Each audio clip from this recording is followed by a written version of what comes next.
So today we're repotting this beautiful Monstera that we've been propagating. The roots are getting quite large, so it's about time we're ready to transfer her into a new pot. So we have all of our goods here. Since Monsteras need a ton of drainage, we picked a container that has a bunch of holes at the bottom. And I'm also going to add this stick because Monsteras are natural climbers. So hopefully when we have this in here, it'll have a little bit of support and we can keep her upright a little bit better and so she can grow.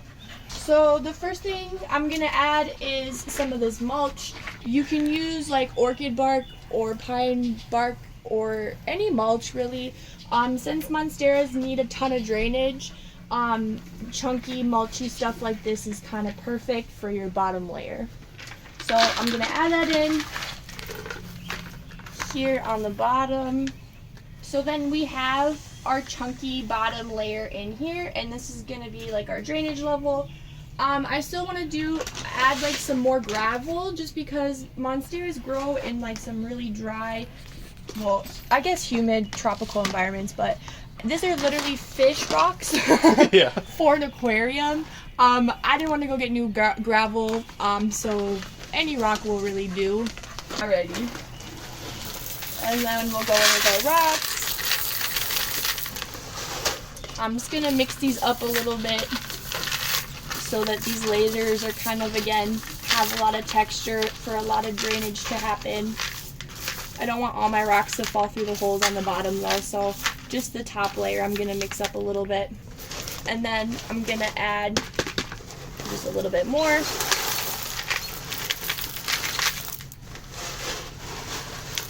Alrighty. So yeah, just like the bottom, like 1/4 of your pot is going to be your drainage level. I'm going to add some of this potting soil in. Again, just regular schmegular potting soil. It's probably better to use something for tropical plants, but we ain't got it, so regular schmegular potting soil works just fine.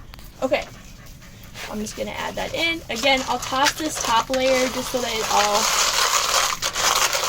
gets kind of mixed in. I'm going to add some of this water to our base just because it's used to soaking in a lot of water, so I'm going to get it nice and wet. So now that it's all nice and wet, we're pretty much ready to go and add our root ball into our soil.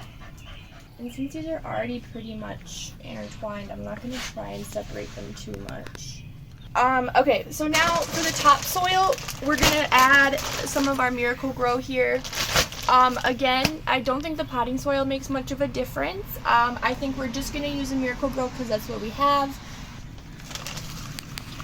Ready, break some of this chunky stuff up. Alrighty. And so for our last step here, I'm gonna zip tie the Monstera to our climbing stick here.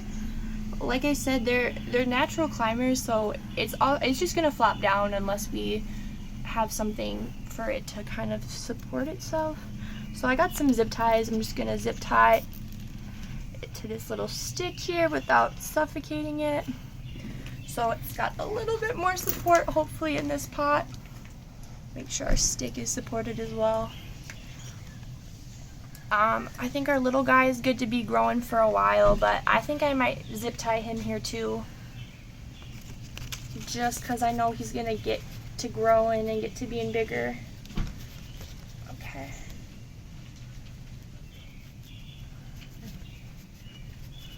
Alrighty. That'll work.